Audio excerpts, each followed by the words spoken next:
Et Nihar et bienvenue sur Siphon.fr, un geek à Shenzhen pour ce nouveau test de la semaine et surtout ce premier test de l'année. Alors cette semaine, on va tester en fait un nouveau téléphone, Android toujours, qui est le A9100. Alors le A9100, c'est un nouveau téléphone sous Android qui reprend vraiment le design du Galaxy S2, pour ceux qui l'ont vu, avec un écran peut-être un poil plus petit, toujours deux cartes SIM, une batterie assez sympa. Je vais vite vous remettre le cache, comme ça on va faire la mise en route ensemble et ça me permettra après de parler. Donc on met le téléphone ici, la mise en route, très sympa. Voilà. Donc ça fait partie de la nouvelle génération en fait de téléphones sous Android, vraiment bonne qualité. Vous allez voir, on a vraiment un appareil qui est au-dessus du lot, qui est en plus pas excessivement cher, et avec l'arrivée de Free Mobile, c'est vrai que ça intéresse beaucoup de monde. Donc je profite également de cette vidéo pour vous souhaiter une bonne année à tous, qui nous rejoignez certainement sur Siphon.fr, un geek chez Shenzhen, de plus en plus populaire, de plus en plus de trafic, ça fait plaisir. Bon, peut-être pas assez de commentaires, mais bon, ça viendra avec le temps. Et voilà, bon, pour la mise en route du téléphone, donc comme tous les téléphones en fait, il faut un petit peu attendre que ça chauffe. Voilà, donc on a vraiment un écran qui est super sympa, hein. Donc le téléphone fonctionne en 3G WCDMA, donc pas de 3G pour la France. La France, il surfera seulement en Edge et en GPRS. La petite nouveauté, en fait, quand vous mettez une carte SIM dans le téléphone, il vous demande si vous voulez la paramétrer par défaut. Alors, en Chine, bon, ça se fait automatiquement. Est-ce qu'en France, ça l'auto-paramétrera avec SFR, Orange, Bouygues? Je sais pas. Je ne peux pas vous le garantir. Alors, à mon avis, non, hein. Je pense que vraiment, il a été fait pour les opérateurs chinois à la base. Vous voyez, ça, on retrouve ça dans la gestion de SIM. Vraiment agréable. Donc là, on est bien avec une SIM China Unicom, les appels vocaux China Unicom, appel vidéo, hein, China, l'itinérance de données, donc ça c'est pour Internet. Voilà. Donc le petit téléphone, la bonne surprise, c'est qu'en fait, nous, il nous est donné pour tourner sur Android 2.3. Et en fait, quand on regarde la version, il tourne sur Android 3.0. Eh ouais. Donc du coup, on va changer l'annonce. On va le mettre en Android 3.0. Ça fera plaisir aux nombreux clients qui l'ont déjà commandé sur la boutique. Ils vont le recevoir en 3 points. Ça fait vraiment plaisir parce que l'ergonomie est quand même assez sympa. Ce téléphone, donc il est quand même très réactif. Écran tactile capacitif de 4 pouces 1. Bon, bah, c'est vraiment bien dans la norme. Il intègre, quand on va pouvoir le voir ici, l'emplacement. Il intègre donc le GPS. Utilisation des satellites GPS, il utilise l'aide GPS EPO, alors utilisation des données d'aide GPS EPO pour accélérer le positionnement GPS. Donc apparemment ça c'est du AGPS, hein, simplement. Donc j'ai pas tout compris, c'est vrai qu'on a testé le GPS, c'est pas une tuerie, hein. On va dire qu'on mise plus quand même sur le AGPS, mais comme forcément ce téléphone vous risquez d'utiliser Google Maps, vous devrez le connecter en Wi-Fi ou Internet pour avoir Google Maps et forcément en fait les éphémérides vont se télécharger et vous aurez automatiquement le AGPS qui permettra peut-être de booster fortement le positionnement du GPS qui est en interne. Voilà, donc les paramètres AGPS, le AGPS, donc là il va vous dire il n'y a pas de carte SIM, donc on va pas cliquer, utiliser réseau sans fil, donc là il faut utiliser vraiment un maximum de choses pour que le téléphone accroche. Petite particularité du téléphone, il est beau, il est fin. Il fait 10 mm, c'est quand même super la classe.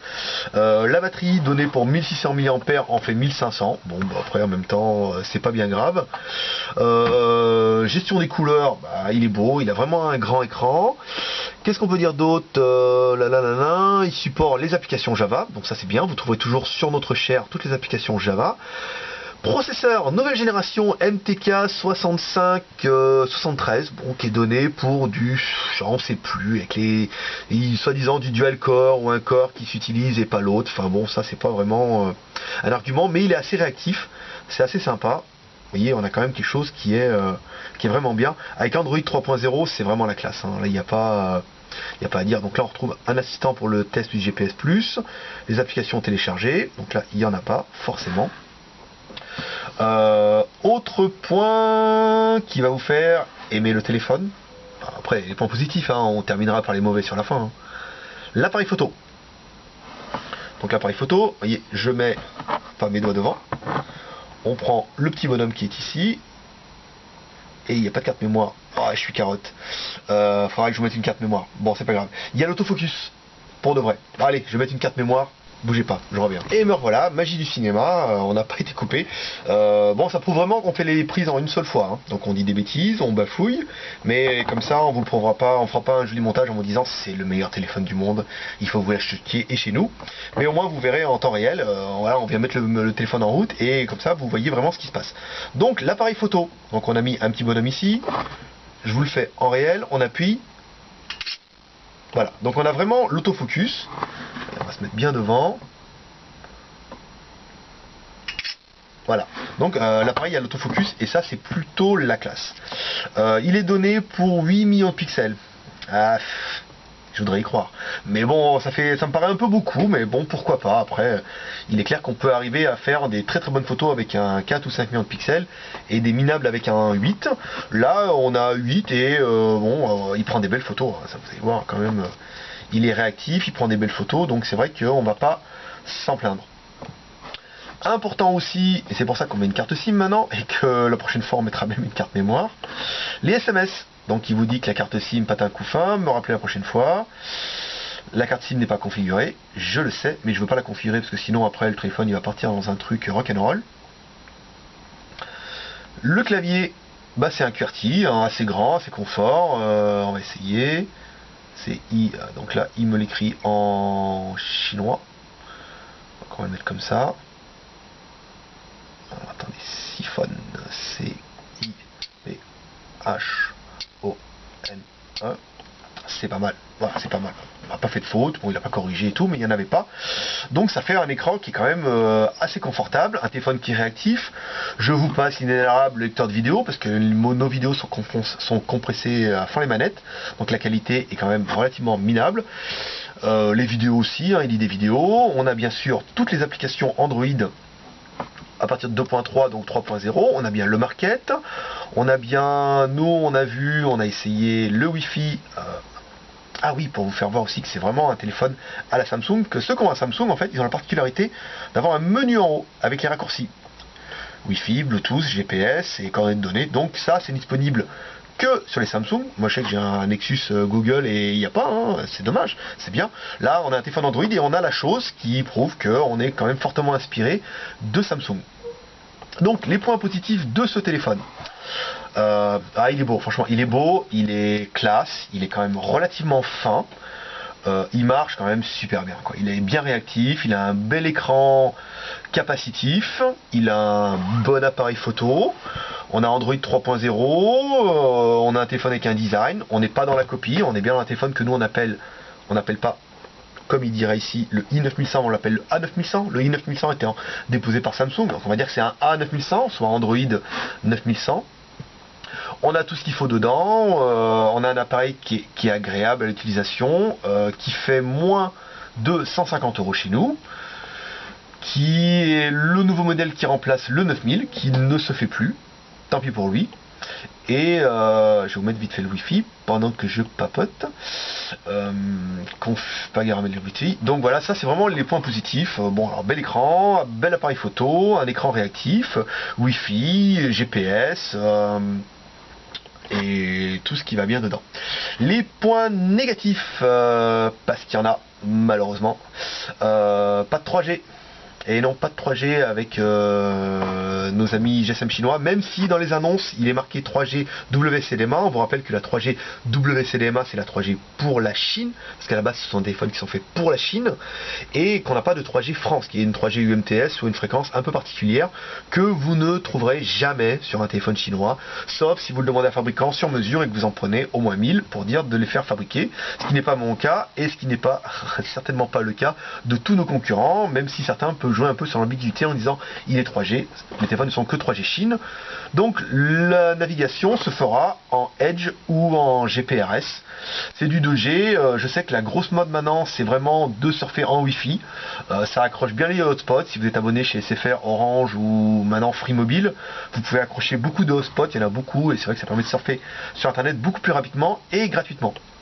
Deuxième point noir de l'appareil, le GPS. Pour moi, personnellement, je pense que le GPS ne sert strictement à rien sur un téléphone, sauf quand on est perdu. Il est un peu mou du genou le GPS quand même à accrocher, et on va plus parler de AGPS que de GPS. Donc le AGPS nécessitant une connexion internet, ça sera forcément soit en Wi-Fi, soit en Edge GPRS, et là en fait vous pourrez pleinement profiter du GPS AGPS en lançant Google Maps qui se ne chargera encore une fois que via internet, en accrochant les éphémérides, et là vous aurez une triangulation qui sera correcte. Mais bon, après à 150 €, forcément on n'a pas un Galaxy S2 qui en vaut 500. Sinon ça serait trop beau. On a un GSM chinois qui est quand même de très très bonne facture. C'est certainement le meilleur téléphone de l'année, vu qu'on est le 12. Mais c'est un des téléphones les mieux qu'on a vu et qu'on vous présente et que vous pouvez déjà trouver sur la boutique 1db.fr. Autre nouvelle en fait qu'on vous annoncera sur le blog bientôt, c'est l'arrivée de Eric en fait qui rejoint la compagnie et qui s'occupera de la partie téléphonie avec un site qui sera dédié au téléphone à partir de début février. Certainement annoncé avant, mais on commencera après le Jean Doulan. On en fera un téléphone qui sera que pour les GSM chinois. Vous trouverez beaucoup plus de modèles, il va s'en occuper à plein temps plutôt que moi qui fais tout à moitié. Et vous trouverez beaucoup de téléphones, beaucoup d'accessoires. On pourra ainsi trouver des appareils qu'on ne propose pas, des accessoires. On pourra ainsi mieux vous aider, être plus réactif. Et ça sera vraiment un site qui sera dédié 100% téléphone avec Eric. Et en plus, comme son nom le prévoit, il est français. Il est sympa. Il fait des blagues comme moi. Et il pourra faire des tests, des vidéos et des produits comme ça. Donc moi je vous dis vraiment au 1er février, allez sur le nouveau site quand on vous donnera l'adresse et on vous présentera encore plus de modèles plus fréquemment, on pourra vous trouver plus d'accessoires, surtout des accessoires pour tous les GSM chinois. L'intérêt maintenant c'est qu'on va vous proposer des GSM chinois avec chaque modèle, on va essayer de vous trouver la housse, le chargeur, les batteries et on les stockera et comme ça on est sûr de les avoir pendant un petit temps et même si le modèle est arrêté, on aura les pièces rien que pour vous. Voilà, écoutez, à bientôt sur siphon.fr, un geek à Shenzhen. Et puis n'hésitez pas à suivre notre flux, à lire nos news, et puis à laisser des petits commentaires pour dire ce que vous en pensez. Mais vous allez voir, l'année 2012 sera belle. Allez, bonne journée.